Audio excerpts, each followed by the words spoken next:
locally called Boredur. Hoyontan did very well to put his leg behind Tasteram and then pushing him to the ground, and the towering figure went crashing on the ground. Great technique and a clear victory for Hoyontan, whose fans erupted into wild celebrations. Shortly after his victory, Hoyontan thanked those who supported him all the way, as well as M&B Promotions for staging the combat, before driving away, and it was a sweet journey back home for the champion and his supporters. Trust Bank fans were delirious with joy after their team secured a hard-fought victory over Access Bank to win the prestigious late Governor Famara Jada Trophy. The Interbanks Football Tournament is intended to promote a healthy working relationship amongst workers in the banking sector, as well as remember the late Famara Jada, former governor of the Central Bank of the Gambia. I think to have such a tournament to remember Famara Jata in terms of what he has contributed to the development of this economy is not a small thing at all. But we are very proud, as bankers, as citizens of this country, to be involved in this tournament. After several weeks of intense competition among the different banks in the country, Trust Bank and Access Bank reached the final to contest the giant trophy called the Governor's Trophy. With most of their time spent on financial dealings, this was a rare moment for the bankers to come together, interact and have fun. Supporters of the two banks came out in full force to cheer up their respective teams.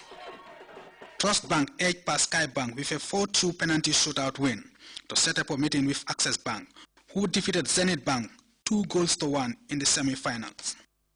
The governor of Central Bank, Amadou Koli, set the ball rolling.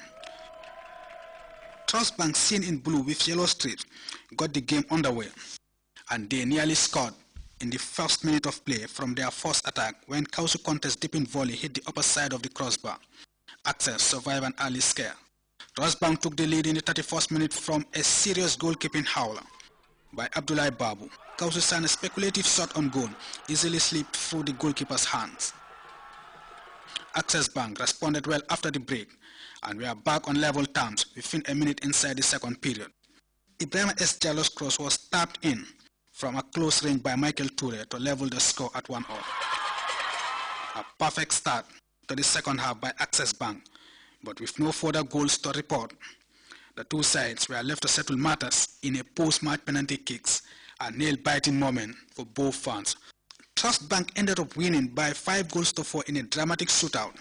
Access Bank will have themselves to blame after allowing Trust Bank to come from 2-0 down to win. It was another satisfactory tournament from the organizers' point of view, with the championship uniting the bankers towards a common goal. This year has been, very interesting, very thrilling indeed, and highly competitive, particularly the group in which the two teams belong, that is Access Bank and Trust Bank indeed. This is a meeting of two giants, two tough teams. So I'm not surprised that, it was a thrilling encounter. But the tournament overall has been great indeed. For Trust Bank, they were crowned champions, lifting the giant Governor Jada's trophy, and a huge celebrations followed afterwards.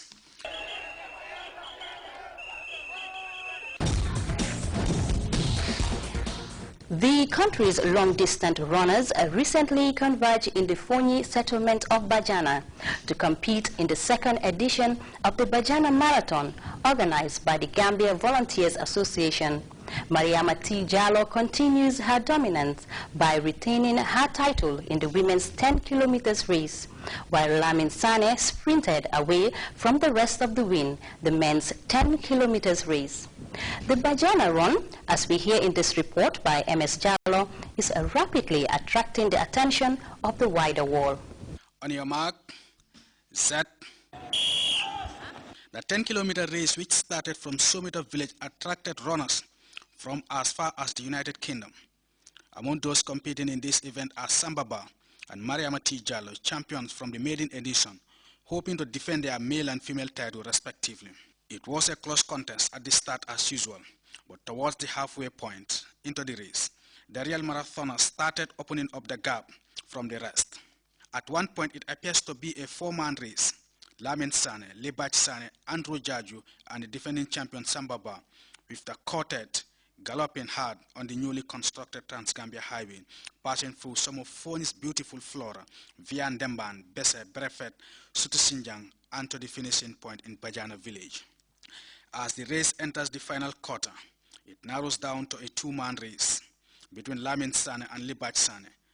But with the final kilometer to go, Lamin showed more stamina and sprinted away from his nearest challenger to cross the line in 34 minutes 17 seconds and claim victory for the Gambia Police Force. Libach Sane scored second place in 34 minutes 47 seconds. Andrew Jaju came third ahead of Sambaba, whose title defense ended in a disappointing fourth place finish. There was 1-2 for the Gambia Police Force in the women's 10-kilometer race as the reigning champion Mariama T. Jallo sprinted away from compatriot Sona Sao to claim the women's race. Mariama dominated from start to finish, defending her title in 41 minutes 17 seconds. Teammate Sona Sao came second, whilst Nyima Marong of Latrikunda Upper Basic School, one of the country's promising female long-distance runners, made an impressive debut with a third-place finish.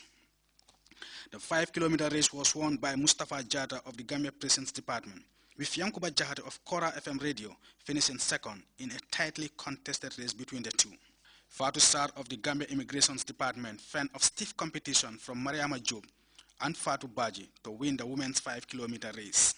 This year's Bajana Marathon attracted not just long-distance runners, but participants from diverse walks of life, including foreign diplomats in the country, most notably the Deputy British Ambassador, who with the Vice Chancellor ran the 5-kilometer race.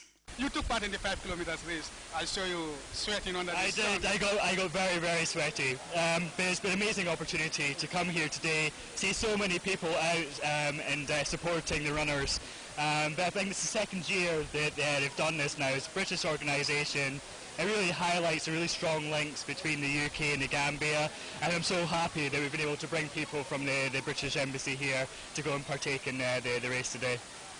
What is the motivation? What really inspired you and your team to come and participate? Well, I think one of the great things about this is it links sport to development. You know, it's an opportunity to go out there, do some exercise, but also to help development. They're helping to renovate this school over here in this village, and it's the opportunity to come here, bring some cash, but also to participate in a sport, but also help development of this village here as well. So I think it's a great opportunity. What was the experience like? Very tough. Very tough. It's very hot today, and I'm Scottish, so I'm used to very cold weather. But it's nice to come out here. It's beautiful scenery running along the south bank here on the road. So it was a very good experience. And besides, we have some British who flew all the way from UK to come and participate in the marathon. Yeah, it's amazing. I'm hoping that this will keep getting bigger and bigger every year. And, you get a lot of professional runners from the UK who like to travel around and participate in these kind of sports. So I hope that more and more British people will continue to take part in this competition. This is your first time participating in the marathon? It's my first time, yeah. Hopefully I'll have another opportunity in the future as well and beat my time. And the benefit? Very good. Very, very good. All right, thank you very much. Thanks very much. Yeah. How was the experience like? It was good, it was fun. Yeah, it was nice seeing everyone cheering as we ran along the road. But it was hard, it's very hot today, but it was a good experience. What technique did you use to beat the Deputy High Commissioner? My technique was just to run faster than him. Just keep running and hope for the best. And it worked. So. I hope when you get back to the office you will shout, I beat him in the race. Yeah, I'm going to put my certificate above his office so to show that I won. Okay, tell us what is the motivation, the driving force, coming all the way to Bajana to be part of the local community and taking part in this event?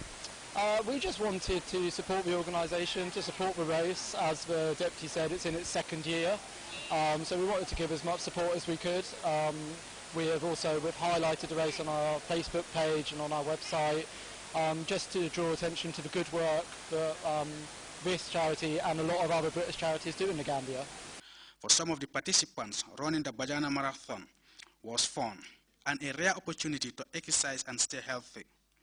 So was the story of this Botswanan family working for the AU mission in Banjul. How was the marathon? How was it? It was really hard, but it was really fun, and people were encouraging us to go because At one point, they thought the medress